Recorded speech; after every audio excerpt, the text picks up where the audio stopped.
mae yna hollt llythrenol rhwng Brynaman Uchaf ac Isaf. Wedi hen dwnnel glofal ddymchwel, nath gwaith ddechrau ddoe i wneud y safle'n ddiogel, ac mae'r brif hewl felly nawr wedi chau. Mae'n dipyn o anghyfleistra, ond mae gwneud hyn yn gwbl angenrheidiol. Dyma'r ffordd hawsa mas o Brynaman os ydyn ni am fynd i'r M4 neu lawr i'r gorllewin. Reit, mae yna hewl gefn yn mynd i'r gorllewin, ond mae'n hewl gul, mae'n hewl droellog, ag mae yna ddymweiniau wedi digwydd yna.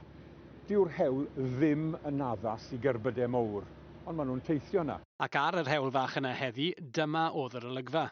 Yr unig ddewis arall os ymdeithio yn y car rhwng Brynaman Uchaf ac Isaf yw taith bron i 20 milltir o gwmpas y cwm. Ond yn ôl yr awdurdod glo sy'n gyfrifol am y gwaith, sdim dewis ond cau'r brif hewl. Diogelwch y cyhoedd yw'n blaenoriaeth ni, medde'r awdurdod glo mewn datganiad, ac mwyn diogelu'r safle tra'n gwneud y gwaith atgyweirio, mae'n rhaid cau'r hewl am ryw 2 wythnos. Maen nhw wrthi yn gosod bont dros dro ar hyn o bryd fydd yn galluogi'r gwasanaethau brys i ddefnyddio'r hewl petai'r rhaid, ac maen nhw'n ymddiheuro am unrhyw anghyfleistra i bobl eraill yn y cyfamser.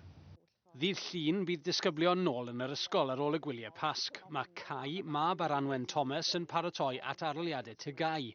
Mae'n wynebu siwrne dyddiol awr a hanner bob ffordd i ysgol Dyffryn Aman. Mae'r disgyblion yma yn mynd i fod o dan anfantes, yn dod nôl yn hwyrach yn y nos ac yn y blaen, a jyst y siwrne yna o 2 awr ar y bws yn ddyddiol iddyn nhw yn ystod cyfnod pwysig. Gobeithio na geith effaith wael, ond mae fe'n mynd i gael effaith yn amlwg ar y disgyblion o ran amser iddyn nhw i baratoi a gadolygu ac yn y blaen ar gyfer yr aroliadau sydd wir ar y gorwelch. Mae'n ni'n siarad am gwpl o wythnosau byr nawr cyn i'r aroliadau tygau i ddechrau.